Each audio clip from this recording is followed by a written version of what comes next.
సంగారెడ్డి పట్టణంలోని new collectorate పక్కన ఉన్న సన్ రైజ్ హాస్పిటల్లో sunrise hospital chairman doctor Swamigoud పుట్టినరోజు పురస్కరించుకొని సన్ రైజ్ చారిటబుల్ ట్రస్ట్ ఆధ్వర్యంలో రక్తదాన శిబిరాన్ని ఏర్పాటు చేశారు. ఈ కార్యక్రమంలో నక్కా నాగరాజ్ గౌడ్, లింగగౌడ్, సంతోష్ గౌడ్తో పాటు హాస్పిటల్ డాక్టర్లు, హాస్పిటల్ సిబ్బంది పాల్గొన్నారు.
మే 9వ తారీఖు ప్రతి సంవత్సరం లాగానే ఈ సంవత్సరం కూడా గత 9 సంవత్సరాల నుంచి కూడా సన్ రైజ్ చారిటబుల్ ట్రస్ట్ నుంచి మనము బ్లడ్ డొనేషన్ కార్యక్రమం నిర్వహించడం జరుగుతున్నది. ఇది సక్సెస్ఫుల్గా 9వ సంవత్సరం కూడా పూర్తి చేసుకోవడం జరిగింది. ఈ కార్యక్రమానికి సపోర్ట్ చేసినటువంటి సన్ రైజ్ హాస్పిటల్ స్టాఫ్, అంటే ముఖ్యంగా సన్ రైజ్ హాస్పిటల్ ఫ్యామిలీ, తర్వాత మా మిత్రులు శ్రేయోభిలాషులందరూ కూడా ధన్యవాదాలు. ఇదే విధంగా ప్రతి సంవత్సరం కూడా సన్ రైజ్ చారిటబుల్ ట్రస్ట్ నుంచి ముందు కూడా కార్యక్రమాలు ఇంకా పెంచడం జరుగుతుంది. ఎందుకంటే ఓన్లీ మనం సన్ రైజ్ చారిటబుల్ ట్రస్ట్ నుంచి విద్యార్థులను 4 గవర్నమెంట్ స్కూల్స్ అడాప్ట్ చేసుకొని వారికి కావాల్సినటువంటి అన్ని వసతులు కల్పించడం జరుగుతుంది సన్ రైజ్ చారిటబుల్ ట్రస్ట్ నుంచి. అదేవిధంగా మనం బ్లడ్ డొనేషన్ కార్యక్రమం, దీనివల్ల మనకు ఈ చేసే సన్ రైజ్ చారిటబుల్ చేసే ఎక్కువ కార్యక్రమాలు, అన్ని కార్యక్రమాల్లో మనం బ్లడ్ డొనేషన్ కార్యక్రమం ఎక్కువ తృప్తినిస్తుంది. ఎందుకంటే ప్రతి ఒక్కరు కూడా దీంట్లో పార్టిసిపేట్ చేసి వాలంటీర్గా పార్టిసిపేట్ చేయడం వల్ల మనం రక్తదానం ఇవ్వడం వల్ల ఎంతోమంది ప్రాణాలు కాపాడడం జరుగుతుంది. సో ప్రతి ఒక్కరు వాలంటీర్గా బ్లడ్ డొనేట్ చేసి వేరే వారి ప్రాణాలు కాపాడే అవకాశాన్ని పొందగలరని ఆశిస్తూ ప్రతి ఒక్కరు బ్లడ్ డొనేషన్ చేయాలని ఆశిస్తున్నాను. Thank you. Good morning everyone. ఈరోజు బ్లడ్ డొనేషన్ క్యాంప్కి వచ్చిన ప్రతి ఒక్కరికి కృతజ్ఞతలు. ఎందుకంటే వాలంటరీగా బ్లడ్ ఇవ్వడంకి కొంతమంది అంటే భయపడి బ్లడ్ ఇస్తే ఏమవుతుందో అనే ఒక అపోహతోటి చాలామంది ముందుకు రావడం లేదు. బట్ ఇక్కడికి వచ్చిన ప్రతి ఒక్కరికి ధన్యవాదాలు. మరియు ఇట్లాంటి బ్లడ్ డొనేషన్ క్యాంపు మేము సన్ రైజ్ చారిటబుల్ ట్రస్ట్ తరఫున గత 9-10 సంవత్సరాలుగా జరుపుతున్నాము. ప్రతిసారి ఈ బ్లడ్ డొనేషన్ క్యాంప్లో ఒక 150 నుంచి 200 మంది వాలంటరీగా పాల్గొంటున్నారు. చాలా సంతోషం.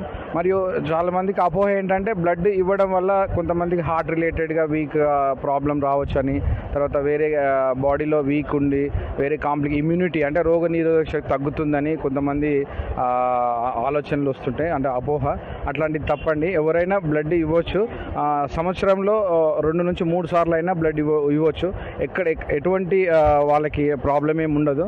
ఇంకా బ్లడ్ ఇవ్వడం వల్ల కూడా బాడీలో ఇమ్యూనిటీ పెరుగుతుంది. ఎందుకంటే బ్లడ్ ఇచ్చిన తర్వాత మనకు బ్లడ్ ఇమీడియట్గా రీజనరేట్ అవుతుంది, ఇమ్యూనిటీ మనకు బ్లడ్ బాడీలో. కాబట్టి ఎక్కడ కూడా హార్ట్ రిలేటెడ్ కానీ వేరే ప్రాబ్లమ్స్ ఏమి ఉండదు. మరియు ఈ బ్లడ్ డొనేషన్ క్యాంప్తో పాటుగా మనకు చారిటబుల్ ట్రస్ట్ తరఫున కొద్దిగా వేరే కార్యక్రమాలు చేయడం జరుగుతుంది. స్కూల్స్లో పిల్లలకి ఎక్కడైతే గవర్నమెంట్ స్కూల్స్లో వెనుకబడిన ప్రాంతంలో వాళ్ళకి కొద్దిగా బ్యాగ్స్ ఇవ్వడం కానీ, బుక్స్ ఇవ్వడం కానీ ఇట్లాంటి కార్యక్రమాలు. తర్వాత ఎవరైతే ఫైనాన్షియల్గా బ్యాక్గ్రౌండ్ లేక చదువు మధ్యలో ఆపేసిన వాళ్ళని కూడా చదువుకోవడానికి వాళ్ళకి ఆర్థికంగా వాళ్ళకి సపోర్ట్ చేయడానికి సార్ వాళ్ళు చారిటబుల్ ట్రస్ట్ తరఫున సపోర్ట్ చేయడం చాలా అప్రిషియేషన్. ఇట్లాంటి థింగ్స్ మాలాంటి వాళ్ళకి ఇంకా చేయాలి తప్పన, అంటే సొసైటీకి ఏదో చేయాలి అన్న ఒక మెసేజ్ అనేటువంటిది ఇవ్వడం సార్ వాళ్ళ నుంచి మేము తీసుకోవడం, సొసైటీ చాలామంది కూడా దీన్ని ఇన్స్పిరేషన్ తీసుకొని ముందుకెళ్ళాలని కోరుకుంటున్నాను. Once again happy birthday to Swamy Goud sir. And ఇక్కడికి వచ్చిన ప్రతి ఒక్కరికి మనస్ఫూర్తిగా ధన్యవాదాలు. ఎందుకంటే బ్లడ్ ఇవ్వడం అనేటువంటిది ఒక ప్రాణాన్ని కాపాడడం కాబట్టి దీన్ని ఇన్స్పిరేషన్గా తీసుకొని వాళ్ళు స్వతహా ముందుకు వచ్చినందుకు మనస్ఫూర్తిగా అభినందిస్తున్నాను. Thank you very much. ఇక్కడికి వచ్చిన బ్లడ్ డొనేషన్ క్యాంప్ డొనేషన్ చేయడానికి వచ్చిన మిత్రులకి, శ్రేయోభిలాషులకి, మీడియా మిత్రులకు నా ధన్యవాదాలు. ప్రతి సంవత్సరము మే 9వ తారీఖు బ్లడ్ డొనేషన్ క్యాంప్ జరపబడుతున్నదండి గత 9 సంవత్సరాల నుంచి. మన సన్ రైజ్ చారిటబుల్ ట్రస్ట్ తరఫున ఇదే కాకుండా అనేక కార్యక్రమాలు చేస్తున్నాము. మాకు ఈ సపోర్ట్ చేసిన మిత్రులకు, శ్రేయోభిలాషులకి అందరికీ నా ధన్యవాదాలు. నమస్కారం. ఇవాళ ఇక్కడికి విచ్చేసిన వాలంటరీ డోనర్స్ అందరికీ కూడా నా ధన్యవాదాలు. ఈ సందర్భంగా స్వామిగౌడ్ సార్కి పుట్టినరోజు శుభాకాంక్షలు. Thank you.